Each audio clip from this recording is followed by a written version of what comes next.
Hey guys, I hope you all are doing well. आज मैं गुंजन शर्मा आपको कन्यादान कविता का भावार्थ समझा रही हूँ। कन्यादान कविता कवि ऋतुराज जी के द्वारा लिखित है। कन्यादान एक रस्म होती है जो हिंदू धर्म में विवाह के समय निभाई जाती है, जिसमें कन्या का हाथ वर के हाथ में दिया जाता है और माता पिता कन्या का दान कर देते हैं, जिसका तात्पर्य यह है कि माता पिता का कन्या पर से अधिकार समाप्त हुआ। कन्यादान का जो शाब्दिक अर्थ है वह है कन्या का दान, और ये परंपरा बहुत पुराने समय से, बहुत प्राचीन काल से चली आ रही है, जिसको हम सब आज भी उसी तरीके से मानते हैं। कन्यादान कविता में माँ बेटी को स्त्री के परंपरागत आदर्श रूप से हटकर सीख दे रही है।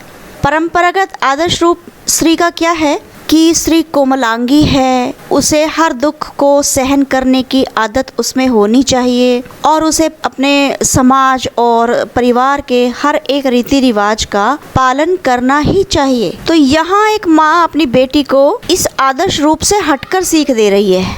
कवि का मानना है कि समाज व्यवस्था द्वारा स्त्रियों के लिए आचरण संबंधी जो प्रतिमान गढ़ दिए जाते हैं, कहने का तात्पर्य कि समाज ने स्त्रियों के लिए, उनके लिए जो एक कोड ऑफ कंडक्ट डिसाइड किया हुआ है कि स्त्रियां इस तरीके से आचरण करेंगी, वह घर में रहकर सभी बातों का पालन करेंगी, सारे रीति रिवाजों और परंपराओं का जैसे पालन करने का जो जिम्मा है वो स्त्रियों पर ही आ पड़ता है, और ज़रा सी भी इधर उधर होने पर समाज जैसे दोषों की टोकरी उनके सिर पर ही रख देता है। तो यहाँ लेखक कह रहे हैं कि जो प्रतिमान स्त्री के लिए आचरण संबंधी गढ़ दिए जाते हैं समाज के द्वारा, वे आदर्श के मुलम्मे में बंधन हो जाते हैं, और ये आचरण संबंधी जो प्रतिमान दिए गए हैं वो एक तरीके से स्त्री के लिए बेड़ियों के समान हैं, उनके लिए बंधन के समान है, जंजीरें हैं जिनमें पूरा समाज स्त्री को बांध कर रखता है एक आचरण के नाम पर कि स्त्रियों को इस प्रकार का ही आचरण करने चाहिए, और उसे एक कोड ऑफ कंडक्ट कह दिया जाता है कि इस तरीके के जो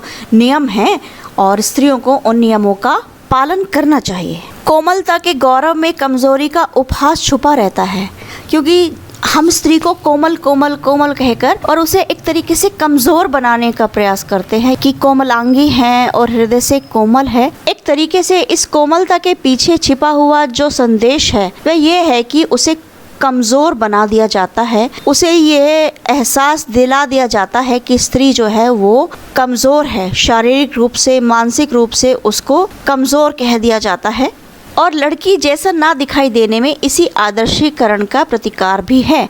अभी आप इस लाइन को आगे पाठ में जब पढ़ेंगे तो स्पष्टीकरण आपका होगा। तो कवि ने कहा है कि लड़की होना पर लड़की जैसी दिखाई ना देना, तो लेखक इसी आदर्शीकरण का यहाँ पर प्रतिकार कर रहा है। बेटी माँ के सबसे निकट और उसके सुख दुख की साथी होती है, क्योंकि माँ बेटी का जो संबंध होता है वो बहुत घनिष्ठ संबंध होता है, और ये एक दूसरे से अपनी सभी बातें शेयर कर लिया करते हैं, अपने सभी सुख दुख माँ बेटी बांट लिया करते हैं। इसी वजह से कवि ने अंतिम पूंजी बेटी को कहा है। और कविता में कोई भावुकता ही नहीं कि कवि केवल भावुकता के स्तर पर ही सोचकर इस कविता को लिख रहे हैं, बल्कि माँ के संचित अनुभवों की पीड़ा की प्रामाणिक अभिव्यक्ति है, यानी प्रूव्ड अभिव्यक्ति है। एक माँ के जो अनुभव हो सकते हैं अपनी बेटी को लेकर, जब वो उसका कन्यादान कर रही होती है या बेटी घर छोड़कर जाती है तो उसके क्या अनुभव हो सकते हैं, उनकी प्रूव्ड अभिव्यक्ति है, प्रामाणिक यानी प्रूव्ड अभिव्यक्ति है। और इस छोटी सी कविता में स्त्री जीवन के प्रति ऋतुराज जी की गहरी संवेदनशीलता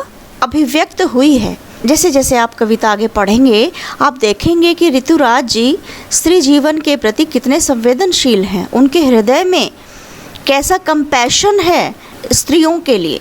तो चलिए कविता प्रारंभ करते हैं। कन्यादान। कवि कहते हैं कि कितना प्रामाणिक था उसका दुख, लड़की को दान में देते वक्त जैसे वही उसकी अंतिम पूंजी हो।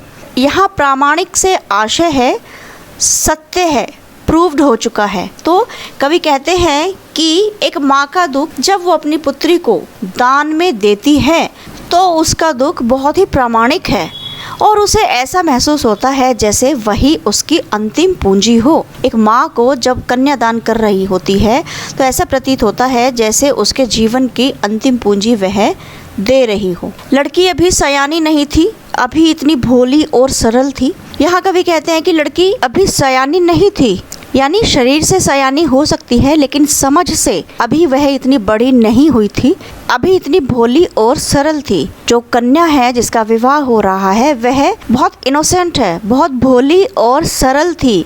उसे गृहस्थ जीवन की या इस दीन दुनिया की इतनी समझ नहीं थी कि दुनियादारी कैसे निभाई जाती है, क्योंकि विवाह के पश्चात तो स्त्री पर पूरी गृहस्थ की जिम्मेदारी आ जाती है। इसलिए यहाँ पर कविवर कह रहे हैं कि वह सयानी नहीं थी, बहुत इनोसेंट थी, भोली थी, कि उसे सुख का आभास तो होता था लेकिन दुख बाँचना नहीं आता था। उसने अपने जीवन में, अपने घर में केवल सुख ही देखा था, तो उसे सुख का ही आभास होता था लेकिन उसे दुख बाँचना नहीं आता था, क्योंकि वह तो अपने माता पिता के साथ रही है और उसे अपने दुखों को पढ़ना नहीं आता था। बाँचना का जो शाब्दिक अर्थ है वह होता है पढ़ना। तो यहाँ पर इसका यही तात्पर्य है कि वह अपने दुखों को दूसरों पर प्रकट नहीं कर सकती थी, अभी इतनी सयानी वह नहीं हुई थी। पाठिका थी वह धुंधले प्रकाश की, कुछ तुकों और कुछ लयबद्ध पंक्तियों की। तो धुंधले प्रकाश से यहाँ तात्पर्य है अधूरा ज्ञान।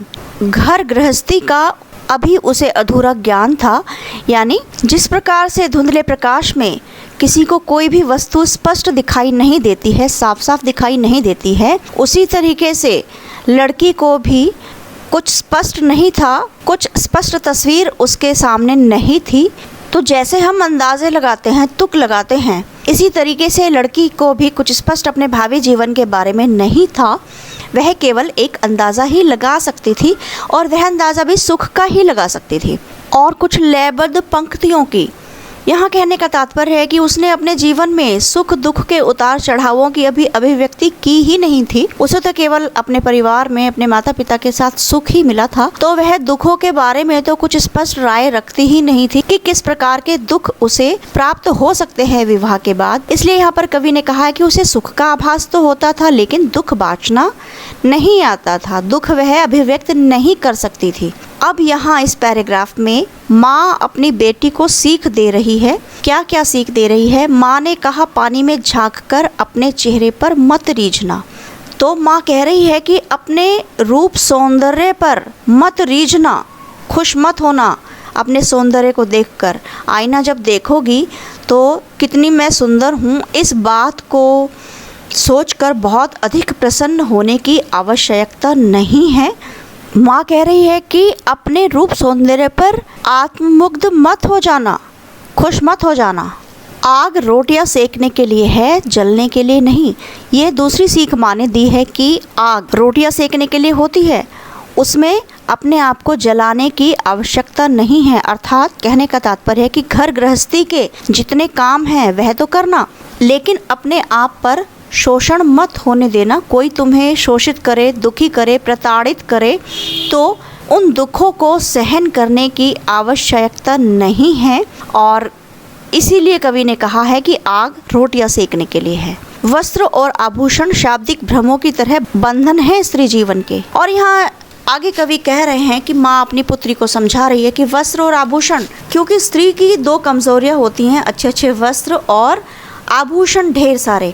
तो इसलिए यहाँ पर कवि कह रहा है कि शाब्दिक भ्रमों की तरह ये बंधन है स्त्री जीवन के लिए, और स्त्री इनके बदले में सभी बंधनों का आत्मसात कर लेती है। वह अपने आप को बंदी बना लेती है इनके बदले में।